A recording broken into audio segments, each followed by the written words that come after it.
안녕하세요. 한서영입니다. 인문학적 창의성에 관심 있는 분들 어서 오세요. 오늘은 제가 지난 첫 번째 영상에서 말씀드린 큰 단어의 모호함에 대한 대안으로 인문학이란 단어를 구별하는 안목에 대해서 말씀을 드릴까 합니다. 사실 제가 대학에서 인문학 수업을 들을 때는 인문학을 따로 고민해 본 적이 없었어요. 이것도 창의적 사고에서 중요한 지점이기는 한데, 물고기가 물속에 있으면 물을 너무 당연하게 생각해서 인식을 못하는 것처럼 저도 인문학을 굳이 따로 인식해야 될 필요성을 못 느꼈습니다.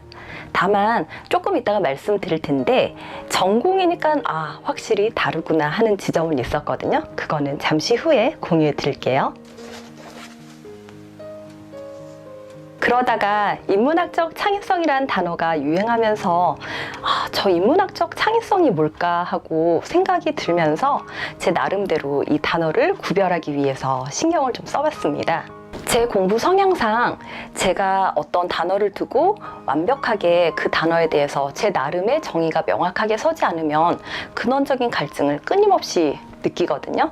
그래서 인문학적 창의성이란 말에 인문학이 뭘까 하는 생각에 인문학이란 단어를 좀 깊이 생각을 해봤습니다. 책을 많이 살피면서요, 저는 이럴 때마다 그 저자가 인문학이라는 단어를 쓰는 문맥을 따로 모으거나 메모를 하거나 이런 것들을 추려가지고 이 사람의 인문학은 무엇인지 그걸 따로 고민하는 시간들을 가져봅니다. 그렇게 해서 제가 구별해낸 인문학이 대충 다음과 같은 큰 세 가지 틀에서 쓰이더라고요. 첫 번째는 인문학을 한자 그대로 풀어가지고 사람 인자의 문이 문자, 즉 인간의 문의를 보는 모든 학문 또는 인간을 위한 모든 학문이라고 정의해서 쓰는 사람들이 있었습니다.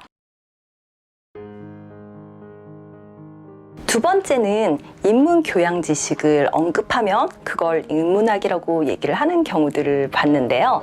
인문교양 지식은 역사 배경 지식 같은 걸 언급하면서 역사의 인문학, 음식의 인문학, 도시의 인문학 이런 식으로 앞에 어떤 단어를 붙이고 그 뒤에 인문학을 붙이는 경우입니다. 세 번째는 가장 좁은 의미의 인문학으로 르네상스 시대의 고전 문헌학을 얘기를 합니다. 소위 말해서 문사철이라고 해가지고 대학에서 문학, 역사, 철학과 관련된 학문, 제도권 학문만을 인문학이라 일컫는 사람들이 있습니다.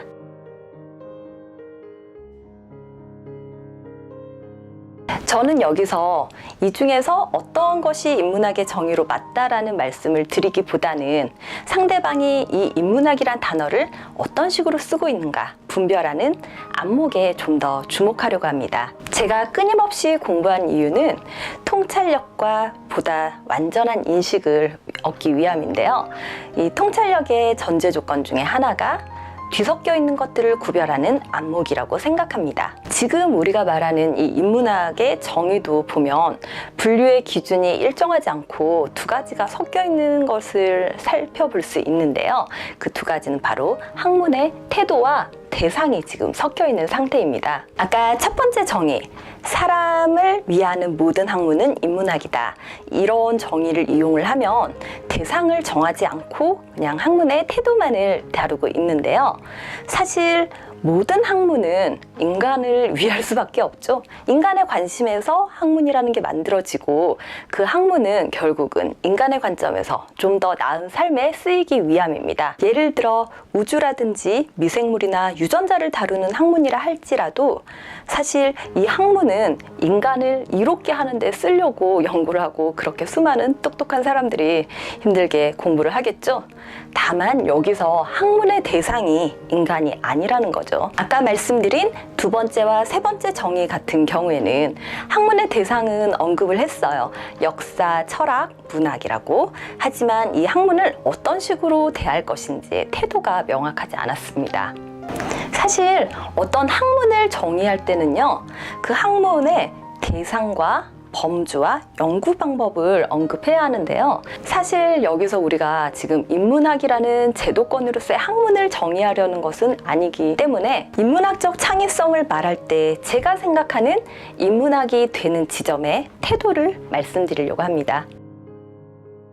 그건 아까 제가 인문학 공부를 할 때 전공 수업은 이래서 다르구나 하고 느꼈던 지점과 연결되는데요. 제가 대학에서 역사 전공 수업을 들었을 때 고등학교에서 배웠던 역사 또는 시중에서 교양 역사 강의로 들었던 역사와 전공 수업에 가장 큰 차이가 있는 지점이 있었습니다. 예를 들어 임진왜란이라는 사건을 다룬다고 하면은 그 전에 고등학교까지는 임진왜란이 몇 년도에 발생했고 누가 어떻게 했고 이런 연도별 사건을 중심으로 설명하는 그런 수업을 들었는데 대학에서는 첫 번째로 했던 게 임진왜란이란 명칭을 다시 생각하게 하는 것이었습니다. 임진왜란은 과연 모든 사람들에게 임진왜란이라고 불릴까요? 이 임진왜란에 참여하는 당사자가 조선이 있었고 외가 있었고 그 다음에 명나라가 있었죠. 그러면 명나라도 임진왜란이라고 부를까요? 명나라는 외에 대항해서 조선을 돕는 전쟁이라고 인식을 했고요. 외는 조선을 정벌하러 간다는 전쟁으로 인식을 했습니다. 이런 식으로 대학에서 역사를 전공할 때는 두 가지 생각할 거리를 줍니다. 첫째는 어떤 사건을 해석할 때 그 당시의 맥락을 고려하게 하는 점인데요. 실제로 인터넷을 검색해보면 임진왜란을 대하는 각 나라의 명칭이 시대별로 달라질 수 있다는 것. 그래서 우리 현재의 기준으로 어떤 사건을 해석하는 게 아니고 당대의 맥락을 가지고 고려해야 된다는 거. 이게 역사 공부의 가장 기본적인 전제이고 말로는 굉장히 쉬운데 생각보다 굉장히 어려운 작업입니다. 두 번째는 내 관점뿐만이 아니라 상대의 관점도 고려하게 한다는 것이죠. 제가 한국미학 수업을 들을 때 도자기에 대해서 언급한 적이 있었는데 그때 당시 배경 지식으로 임진왜란이 언급된 적이 있었습니다. 그 수업을 중국 유학생들이랑 많이 들었기 때문에 수업에 있던 다른 분이 중국 유학생들한테 임진왜란이 뭔지 아세요? 이렇게 물어본 적이 있었어요. 그때 그 친구들은 모른다고 대답을 했는데 저는 정말 역사적 배경 지식을 몰라서 그런 건지 아니면 커뮤니케이션에 오류가 있었던 건지 약간 의문이 들더라고요. 왜냐면은 방금 보셨던 것처럼 그 친구들이 학교에서 배울 때 명칭은 아마 임진왜란이 아니었을 거고요. 아마 익숙한 고유명사로서의 발음도 달랐을 거예요. 그런데 만약에 이런 인식을 갖고 있었더라면 그 수업에 중국어 잘하는 친구가 있었기 때문에 명칭을 한 번만 더 생각했으면 그 친구들에게 좀 더 익숙한 언어로 물어봐 줄 수도 있었겠죠. 이처럼 다짜고짜 어떤 지식을 전달하는 게 아니고 일단 멈춰서 생각하게 하는 지점이 있는 이런 태도를 가진 학문을 저는 인문학이라고 생각을 하고요. 이게 일반적인 그냥 배경 지식과 구별되는 지점이라고 생각합니다. 물론 뭐 고급 취미생활로 책 읽는 거 아니고 좀 전문적으로 연구를 하시는 분들 같은 경우는 당연히 멈춰서서 기존에 있던 어떤 현상에 대해서 문제를 제기하고 생각하는 그런 지점이 있게 마련이죠. 하지만 다른 학문, 예를 들어서 과학 같은 경우는 이런 생각의 과정을 거치더라도 결과적으로 중요한 건 그 발견이 참이냐, 참된 그 결과물이 중요한 반면에 인문학은요, 그 과정 자체가 아예 학문을 이룬다는 점에서 조금 더 생각하는 지점을 강조하는 학문이라는 생각이 듭니다. 그리고 문제를 제기하는 폭이 좀 더 넓다는 거, 이런 게 인문학을 구별하는 지점이라고 생각합니다. 제가 유튜브에서 인문학적 창의성이라고 얘기할 때는 이런 제도권 학문으로서 인문학이 되는 지점, 안 되는 지점을 말하려는 건 아니기 때문에 제가 이 단어를 정의하는 태도와 대상을 말씀을 드릴게요.